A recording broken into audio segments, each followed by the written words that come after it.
Care తీసుకుంటున్నారు. టీచర్ల మీద బర్డెన్ అనేది పెరుగుతూ ఉంది. పెద్దలు మాట్లాడారు. ప్రతిదీ కూడా పేరెంట్స్ అంటే మా టీచర్ల మీద లేకపోతే మేనేజ్మెంట్ మీద రెస్పాన్సిబిలిటీ వదిలేస్తే నేను సరైనది కాదు. నేను దాదాపు 11 సంవత్సరాల నుంచి నేను చూస్తూ ఉన్నా. మా పిల్లలు ఇప్పుడు 10th క్లాస్కి వచ్చారు. మాకు అమ్మాయి కూడా ఉంది. లేదంటే ఇక్కడ రెస్పాన్సిబిలిటీ అనేది ప్రతి ఒక్కరు తీసుకోవాలనేది నేను చెప్తున్నాను. ప్రతి ఒక్క సిటిజన్ కూడా రెస్పాన్సిబిలిటీ తీసుకోవాలా. ఇది ప్రివెంటివ్ క్రైమ్ అనే దానికి సంబంధించి కొంత సీరియస్గా ఆలోచన చేయాలి.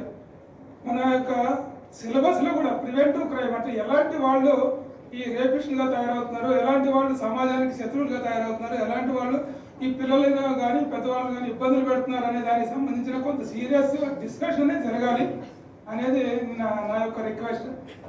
అలానే ఆఫీసర్స్ కూడా ఫర్ ఎగ్జాంపుల్ ఇందాక మేడం గారు చెప్పారు, పిల్లల్ని జడ్జి రమ్మన్నారు, కోర్టు చూపించమన్నారు అని చెప్పి.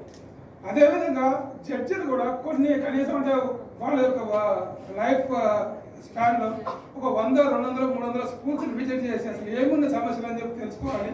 అలానే పోలీస్ ఆఫీసర్లు ఉన్నారు. పోలీస్ ఆఫీసర్లు కూడా కొన్ని స్కూల్స్ డెఫినెట్గా ఖచ్చితంగా సంవత్సరానికి ఒక 20 స్కూల్స్ విజిట్ చేయాలా అనేది. అలా ఇప్పుడు మేడం గారు ఉన్నారు, కమిషనర్ మేడం గారు ఉన్నారు.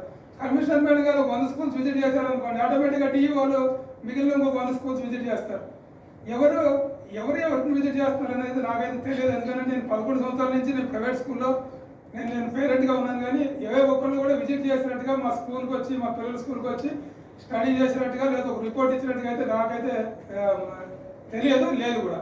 సో కాబట్టి నేను రిక్వెస్ట్ చేస్తున్నాను, ఆఫీసుల్లోనే కూర్చోవడం అనేది ఓకే, కానీ మీకు కూడా ప్రతి ఒక్కరికి కూడా బాధ్యత ఉంది. ఇక్కడ పోలీసులు ఉన్నారు, తర్వాత సైంటిస్టులు ఉన్నారు, డాక్టర్లు ఉన్నారు. ప్రతి ఒక్కళ్ళకి కూడా బాధ్యత ఉన్నది. ప్రతి ఒక్కళ్ళకి కూడా స్కూల్స్కి వెళ్ళాలి, విజిట్ చేయాలి, అక్కడ ఏం జరుగుతుంది అనేది మీరు తెలుసుకోవాలి అని చెప్పి నేను కోరుతా ఉన్నా. That is my request. Thank you.